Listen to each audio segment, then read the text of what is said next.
à l'image de tous les hommes qu'elle a connus. Discours 12 minutes. Ton posé solennel avec... Si je prends la parole aujourd'hui, c'est pour partager une vérité souvent murmurée, mais rarement développée. La femme est à l'image de tous les hommes qu'elle a connus. Une vérité simple en apparence, mais immense quand on la regarde sans détour. Parce qu'une femme n'arrive jamais dans une relation les mains vides. Elle arrive avec une histoire, une mémoire, un héritage émotionnel, fait de visages, de paroles, de gestes et parfois de silence. Elle arrive avec ce que d'autres hommes, volontairement ou non, ont déposé dans son cœur. 1. Les premiers hommes de sa vie, la racine de son identité. Avant même d'aimer pour la première fois, la femme apprend le monde masculin à travers les premiers hommes de son existence. Le père qui la rassure ou le père absent. Le grand frère protecteur ou le frère agressif. L'oncle qui écoute ou l'oncle qui critique. Le professeur qui encourage ou celui qui humilie. Ces hommes-là, souvent sans même le savoir, lui montrent ce qu'est la sécurité, ce qu'est la présence, ce qu'est la confiance. Et c'est à partir de là que tout commence. La femme apprend très tôt ce qu'elle doit attendre des hommes ou ce qu'elle ne doit pas attendre d'eux. Certaines grandissent dans un environnement où l'amour protège, d'autres dans un environnement où l'amour blesse. Et ces premières expériences la marqueront bien plus longtemps qu'elle n'ose l'avouer. Les premiers amours, la sculpture émotionnelle, puis viennent les premiers hommes qu'elle rencontre dans sa vie sentimentale. L'adolescence, la découverte, la passion, l'excitation, la naïveté. Le premier homme qui lui dit « tu es belle » façonne sa perception de sa valeur. Le premier homme qui la trahit façonne sa perception du danger. Le premier homme qui la respecte façonne sa capacité à faire confiance. Le premier homme qui l'abandonne façonne sa peur de l'attachement. Chaque homme laisse une trace. Pas toujours profonde, pas toujours dramatique, mais toujours réelle. Et à force de traces, on finit par dessiner une carte intérieure. Cette carte, c'est ce que les hommes voient plus tard. Les comportements, les habitudes, la façon d'aimer, la façon de se protéger. En 3. Le reflet des blessures, les mécanismes qu'on ne comprend pas toujours. Parfois, un homme regarde une femme et se dit « elle est distante ». Elle hésite, elle teste. Elle ne fait pas confiance. Mais ce qu'il voit, ce ne sont pas des défauts. Ce sont les traces des hommes qu'elle a connus avant lui. Si elle doute, c'est qu'un autre un jour a trahi sa confiance.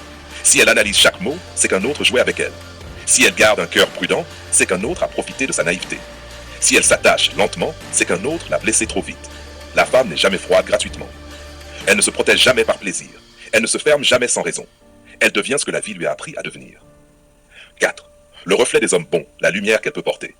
Mais il y a aussi l'autre côté, un côté magnifique. Parce qu'une femme aimée correctement par un homme digne, un homme loyal, stable, sincère, devient une femme florissante. Un homme patient fait naître la douceur. Un homme cohérent fait naître la confiance. Un homme respectueux fait naître la tranquillité. Un homme aimant fait naître la tendresse. Un homme mature fait naître la stabilité. Le meilleur d'une femme n'est pas un miracle. C'est souvent le reflet d'un homme qui a su aimer juste. Une femme, comme une fleur, ne s'ouvre que dans un climat propice. Et lorsqu'elle s'ouvre, elle révèle des dimensions que même elle ne connaissait pas. 5.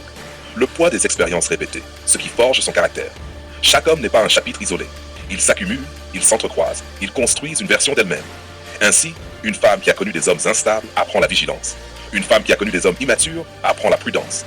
Une femme qui a connu des hommes honnêtes apprend la confiance. Une femme qui a connu des hommes exigeants apprend la discipline. Une femme qui a connu des hommes généreux apprend la reconnaissance. Elle est faite de tout cela, les belles leçons comme les cicatrices. 6. L'homme actuel comme nouvelle empreinte. Et puis il y a l'homme du présent.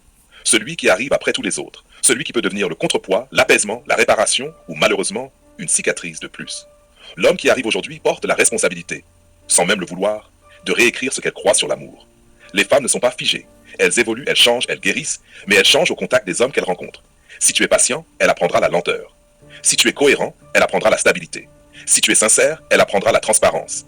Si tu es constant, elle apprendra à se poser. Si tu es solide, elle apprendra à se reposer sur toi. Un homme peut faire basculer une femme d'une identité blessée à une identité confiante. 7. La conclusion, une femme est une histoire vivante. Alors oui, la femme est à l'image de tous les hommes qu'elle a connus, mais pas seulement dans ses blessures, aussi dans sa lumière, dans sa force, dans sa croissance. Elle est le reflet de ce qu'on lui a donné, le résultat de ce qu'elle a dû surmonter, l'expression de ce qu'elle a compris, la preuve de sa capacité à se reconstruire.